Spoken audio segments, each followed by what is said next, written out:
Avez-vous réalisé un seul instant qu'une mauvaise distribution de revenus peut créer des tensions sociales, voire des guerres civiles? Peut-être que non. Parce que la distribution de revenus est beaucoup plus étudiée sous l'angle des inégalités, sans qu'une attention particulière ne soit accordée aux conséquences qui peuvent en résulter, tels que les conflits sociaux. Les économistes pensent d'ailleurs, et avec raison, qu'une mauvaise distribution de revenus se trouve au premier plan des principales causes des printemps arabes que nous avons connus ces 2 dernières années. Souvenez-vous du printemps arabe avec le dilemme d'une hausse ou non des frais de scolarité, et si hausse de combien?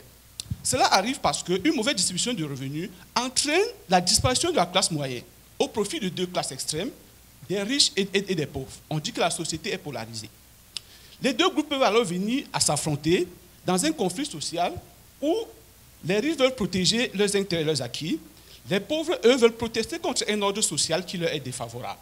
Certains économistes ont déjà établi des liens mathématiques entre la polarisation et les tensions sociales. Rappelons rapidement que la distribution de revenus résulte des politiques économiques et publiques qu'un gouvernement décide de mettre en œuvre. D'où la nécessité pour un gouvernement de toujours comparer et évaluer le degré de population et l'impact sur la classe moyenne d'une politique avant de choisir de la mettre en œuvre. C'est ici que mes travaux interviennent.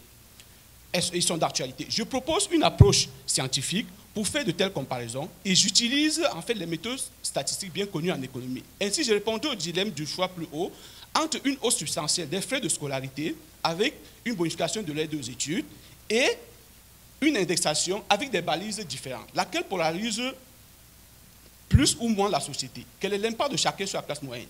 J'ai répondu aussi à la question de savoir si la distribution de revenus d'un pays est susceptible de générer des tensions sociales dans un avenir proche, en la comparant, n'est-ce pas, à celle des pays comme l'Égypte, la Tunisie, la Syrie ou le Yémen, qui ont connu et connaissent encore des tensions sociales.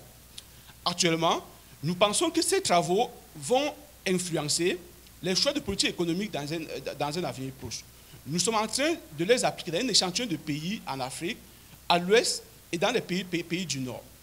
Et je vous invite à regarder les cahiers du CIRP Laval, notre centre de recherche au département d'économie, qui, d'ici la fin de cette année, va publier les premiers résultats.